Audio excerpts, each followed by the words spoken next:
नमस्कार, स्वागत है आप सभी का जनसत्य न्यूज पर। मैं हूं आपके साथ अनु सिंह। आज हमारे साथ जुड़ी हैं उत्तर प्रदेश से राज्यसभा सांसद बीजेपी की कांता कर्दम जी। कांता जी, आपका बहुत बहुत स्वागत है जनसत्य न्यूज पर। जी नमस्कार।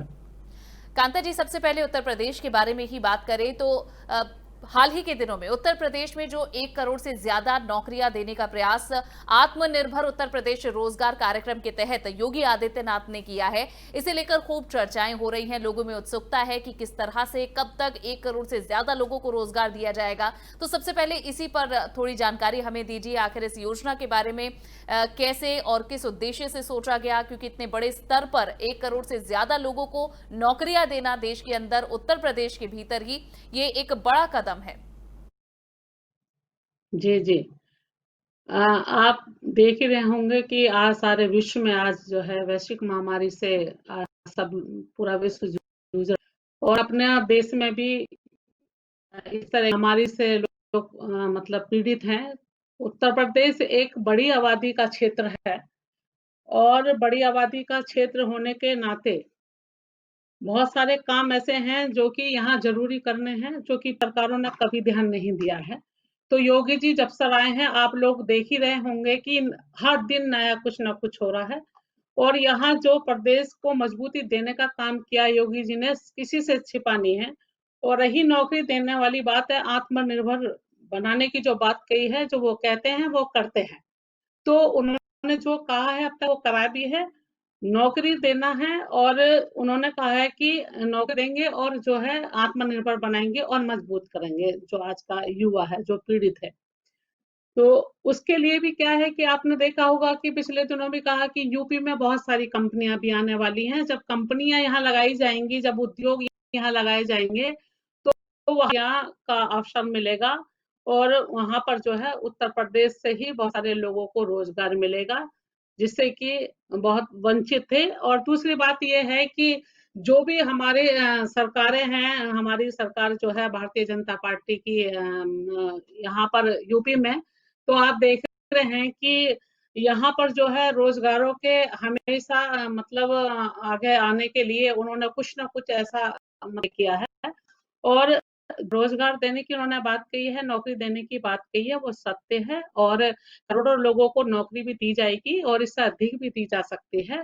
तो उसमें जो भी सरकारी में है, अभी पिछले दिनों पंचायत में भी बहुत सारी ऐसी नौकरियाँ निकली थी और बहुत से और विभागों में भी निकली हैं, तो बहुत सारे लोगों को अभी तक नौकरियाँ भी देने का काम किया है और आगे भी है कि जब उन्होंने कहा है कि 1 करोड़ को देंगे, तो 1 करोड़ को वो देंगे नौकरी है, उनको मजबूत बनाएँगे, आत्मनिर्भर बनाएँगे।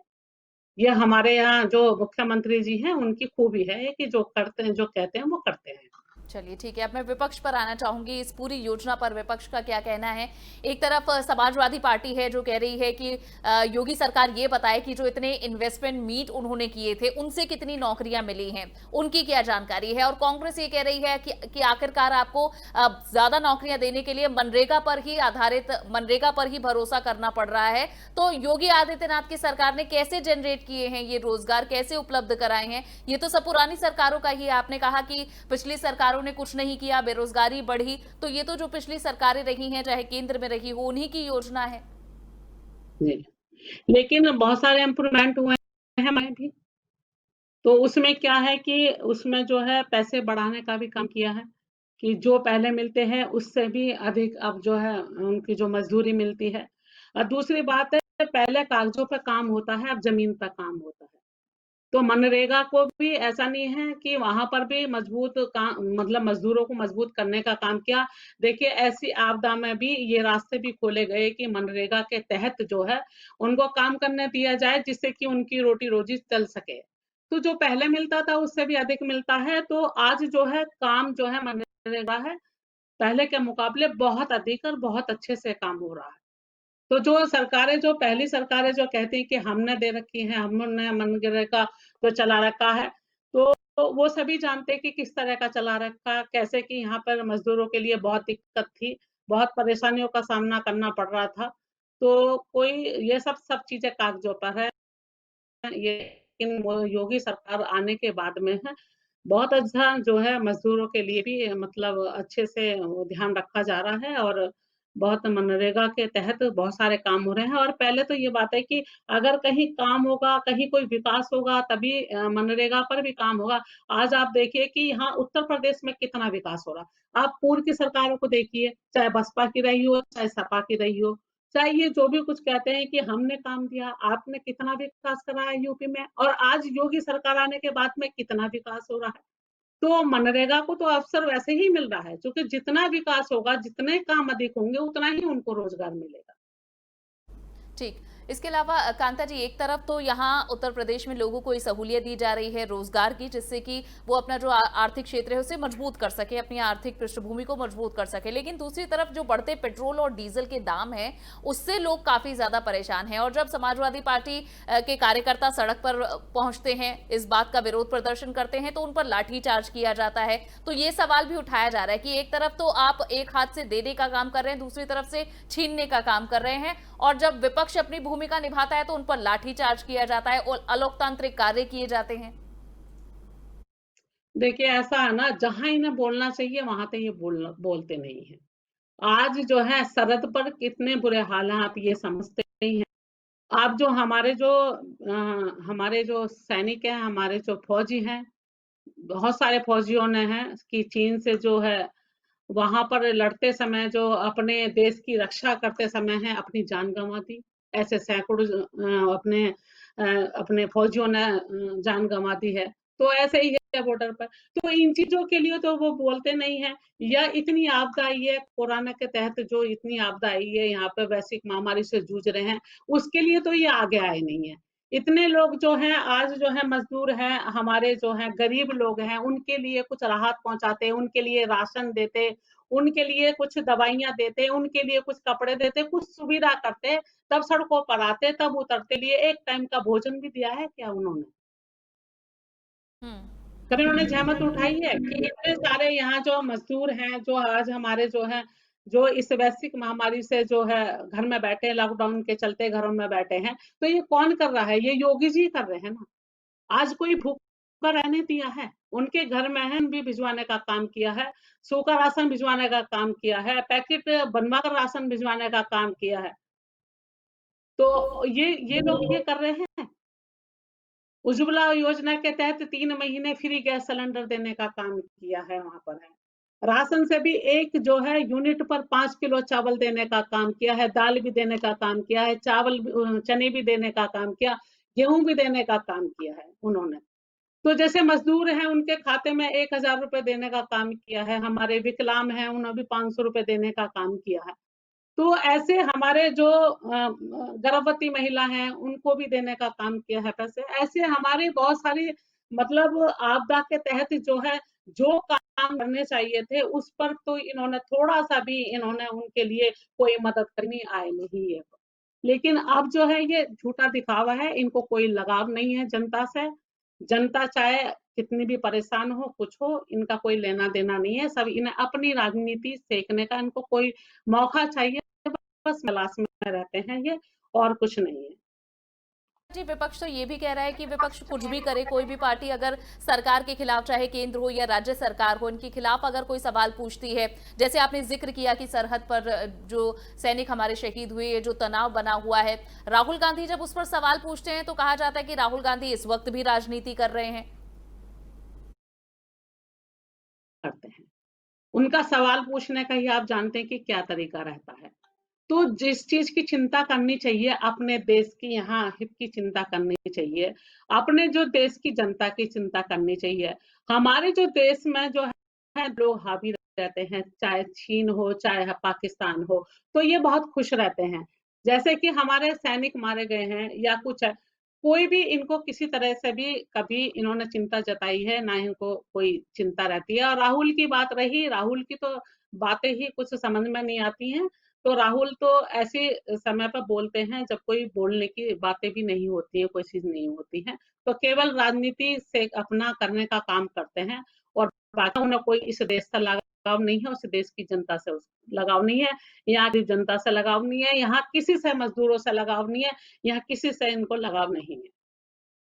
चलिए, अब मैं इससे आगे बढ़कर और भी उत्तर प्रदेश की सरकार की जो योजना है उन पर आऊं, जिस पर आप अपने सोशल मीडिया अकाउंट पर भी काफी एक्टिव रही हैं, उन्हें लेकर जो हाल ही में मृतक आश्रित कोटे से विवाहित बेटियों को भी नौकरी देने की जो एक योजना लाई गई है अब उत्तर प्रदेश सरकार की तरफ से, ये आखिर इसके पीछे क्या मकसद है और ये कितनी फायदेमंद होगी, क्या अनुमान लगाया गया है इसका? देखिए, जितनी भी योजना है, इनसे फ़ायदा तो होता ही है और अगर बेटियों के बात में, महिलाओं के बारे में अगर सोचा जा रहा है, तो ये बहुत बड़ी बात है। हमें गर्व करना चाहिए ऐसी सरकारों पे, जो कि बेटी बचाओ और बेटी पढ़ाओ की बात करते हैं, बेटियों की बात करते हैं, बेटियों को आगे बढ़ाने की बात करते हैं। देखिए, योगी जी ने जब से सरकार बनी है, ऐसी गरीब लड़कियों के, कितनी लड़कियों के विवाह कराए हैं। जो कि सामूहिक विवाह कराए हैं उन्होंने है। तो आज तक मतलब कभी भी किसी ने ऐसा सोचा है, कोई जिला ऐसा नहीं है कि जहाँ इस तरह की योजना के तहत जो है शादी-ब्याह नहीं हुए हैं। तो ये सब वगैरह और रही कि आत्मनिर्भर महिला को भी बनाना है, उनको भी रोज़गार के जो साधन जो है उनको भी मतलब कराने हैं। तो यही है कि महिलाओं की चिंता हमेशा भारतीय जनता पार्टी करती रही है, चाहे हमारे मंत्री हों, चाहे हमारे योगी जी हों। कांता जी, एक तरफ आप कह रहे हैं कि महिलाओं की सुरक्षा और उनके उत्थान की आप बात करते हैं, लेकिन दूसरी तरफ इसी उत्तर प्रदेश में बाल संरक्षण गृह में बच्चियों के शोषण की भी खबरें आती हैं। देखिए, इस पर क्या है कि हम हमेशा बोलते रहे, पार्लियामेंट में हमसे ज़्यादा कोई लड़ाई नहीं लड़ता होगा, हमसे कोई ज़्यादा नहीं बोलता होगा। हमेशा हम इस पर चिंता करते रहे हैं। बाकी जो है, जब से ये मोदी जी की सरकार, हमारे यहाँ योगी जी की सरकार भी प्रदेश में आई है, आपने देखा भी होगा, एक पूरी तरह से यहाँ पर जो है गुंडों पे जो है अंकुश लगाने का काम किया है, उन्होंने जो है। पहले क्या होता था कि बेटी जो है घरों से मतलब जाते हुए भी डरती थी, अगर स्कूल कॉलेज भी जाना है या किसी को अपने काम से भी जाना या गाँव में अपने खेती के लिए भी जाना है, महिला को भी है, बच्चियों को भी है, तो इतना मतलब होता था, आपने देखा होगा कि हर दिन मतलब हज़ारों की तादाद में कहीं न कहीं घटनाएँ मतलब आती रहती थी, इस तरह की हैं। तो जब से योगी जी आए हैं, तो बहुत हद तक इस मत पर जो है मतलब रोक लगी है। वो जो बेटियों की हमेशा उन्होंने कहा है कि सरकार आने पे कि इस तरह की अगर कोई घटना यौन शोषण की बहुत ज़्यादा शिकायतें पिछली सरकारों में रही हैं, तो इस सरकार में देखिए बहुत हद तक नियंत्रण, मैं ये नहीं कह सकती कि पूर्ण, लेकिन हाँ है कि बहुत हद तक हुआ है। आज जो है गुंडे ये सब करते हुए, मैं तो गुंडा ही कहूँगी, जो कि बहन-बेटियों को अपना नहीं समझता है, किसी की बेटी को अपना नहीं समझता है, किसी बहन को अपना नहीं समझता और ऐसी मतलब बातें को अंजाम देता है, ऐसी घिनौनी आपदा को मतलब अंजाम देता है। तो आज जो है इस पे कहीं हद तक जो है अंकुश लगाने का काम किया है योगी सरकार ने। तो अगर ऐसा कोई करता भी है तो बच नहीं पाएगा योगी सरकार से, उसे दंडित भी करा गया है और ऐसा भी कुछ अगर मतलब इस तरह का यौन शोषण की जो शिकायतें भी आती हैं तो तत्काल जो है उस पर एक्शन लिया जाता है। तो पहले सरकारों में घूमते रहते थे, थाने के चक्कर लगाते रहते थे, कोई भी सुनवाई नहीं रहती। यहाँ तत्काल सुनवाई होती है, तो यहाँ जो है भारतीय जनता पार्टी के सरकार जो अलर्ट रहती है, इस तरह की कोई भी घटना अगर हो जाएगी तो उसको पूरी तरह से दंडित देने का काम जो है योगी सरकार करने का काम करती है। आगे अब अगर मैं कोरोना वायरस पर ही आऊं, इसी महामारी पर आऊं, तो किस तरह से जो क्षेत्र में इस वक्त कोरोना के केसेस फैल रहे हैं और उत्तर प्रदेश में जो संख्या है, हालांकि इसकी प्रधानमंत्री मोदी ने भी खुद तारीफ की कि इतना बड़ा राज्य होने के बावजूद यहाँ केसेस काफी कम हैं, तो आखिर किस तरह से काम किया जा रहा है इस पूरी महामारी को, इसके जो फैलाव है इसे रोकने के लिए उत्तर प्रदेश में, इसके बारे में भी कुछ बताएं। देखिए, अभी योगी जी ने भी तारीफ़, उनके मोदी जी ने भी तारीफ़ करी है, योगी जी की है और वास्तव में तारीफ़ वाला ही काम किया है योगी जी ने। आपने देखिए पहले दिन से ही उन्होंने पूरी तरह से मतलब ज़मीन पर यहाँ कोरोना से लड़ने का जो है नीचे तक उतारने का काम किया है। हमारे जो भारतीय जनता पार्टी का जो संगठन है, वो तो पूर्णतः लगा हुआ ही था, चाहे हमारे मंडल स्तर, हमारे बूथ स्तर है। सरकार का भी पूरा तंत्र इस पर लगा हुआ था कि किसी तरह भी ये केस नहीं बढ़ पाए हैं ये हैं और आपने देखा भी जितने भी केस यूपी में आए सब बाहर आए हैं, जो जमाती हैं शुरू में वही यहाँ पर आए और इधर-उधर से बाहर के लोग आए, लेकिन उन्होंने इस पर जो है बहुत ध्यान दिया है शुरू से और ये क्या है कि यहाँ जितने भी जिले हमारे सरकारी 75 जिले हैं, पूरी टीम बनाकर उन्होंने उस तरह से पूरा घरों में पैकेट भिजवाने का काम जो है किसी तरह से भी कोई दिक्कत किसी को ना, कोई परेशानी ना करें। और सबसे बात है कि कहीं भी यहाँ पर जो स्वास्थ्य को लेकर जो पूर्व की सरकारों ने कोई ध्यान नहीं, मेडिकल यहाँ अस्पतालों में यहाँ देखते हैं, आपने देखा यहाँ पर सुना भी होगा कि उत्तर प्रदेश में है, या आप पहले अगर यहाँ का मतलब आप जानकारी करेंगी तो पाएंगे कि यहाँ बहुत बुरी स्थिति थी यहाँ पर जो है हॉस्पिटलों की। तो उन्होंने जो हॉस्पिटलों को जो है एकदम पूरा साफ-सुथरा बनाने का काम किया था, और जो यहाँ पर जितने भी नए बेड और नई हर चीज़ यहाँ पर देने का काम किया है यहाँ पर। तो हर तरह से हॉस्पिटलों में भी जिस चीज़ की भी ज़रूरतें हैं, वो सब देने का उन्होंने काम किया है। चाहे हमारे जो है चाहे हमारे मार्क्स हों, या चाहे हमारा कुछ भी हो, या डॉक्टरों की कमी हो, या कहीं भी कोई भी दिक्कत हो, वो सबको पूर्ण करने का काम किया ना, पूरी देख-रेख हॉस्पिटलों के अंदर उन्होंने मतलब करी है, और हमेशा वो बिल्कुल जागरूक रहे हैं, और सारी सरकार को भी, जितने भी इससे जुड़े हुए हैं उनको भी है। अगर आपको कहूँगी तो पूरी तरह से लखनऊ से भी वो हर जगह, जैसे कि आगरा, मेरठ है, कुछ जगह बहुत ज़्यादा केस थे, तो उन्होंने पूरी टीम भेजा कि निरीक्षण कर पाइए हॉस्पिटलों का कि किस तरह से कोई दिक्कत नहीं है, और कैसे ये डेथ हो रही है, और कैसे जो है ये यहाँ पर जो है केस जो है बढ़ रहे हैं, क्या है। तो पूरी तरह से उन्होंने जो है ऐसे जिलों का भी निरीक्षण कराया है वहाँ पर। तो निरीक्षण में यही था, जो कि मौतें भी हुई हैं, तो वो हैं जैसे किडनी की परेशानी है, या किसी को बहुत ज़्यादा शुगर है, कोई भी ज़्यादा दिक्कत है, तो ज़्यादातर ऐसे ही मौत मतलब हुई है। बाकी जो है बहुत काम किया है इस पर भी हॉस्पिटलों पर। चलिए, बहुत बहुत शुक्रिया कांता करदम जी, जनसत्य न्यूज से जुड़ने के लिए, हमसे बात करने के लिए। जी, धन्यवाद। तो ये थे यूपी राज्यसभा सांसद बीजेपी की कांता करदम जी, जिन्होंने उत्तर प्रदेश का स्थिति बताई है और किस तरह से आगे का प्लान है, जहां लोगों को सहायता और साथ ही उन्हें आर्थिक मोर्चे पर भी और मजबूत करने की कोशिश फिलहाल सरकार कर रही है। और भी ऐसी ही बातचीत देखना आपको पसंद है तो हमारे चैनल को सब्सक्राइब जरूर करें, इस वीडियो को लाइक और शेयर करना ना भूलें। नमस्कार।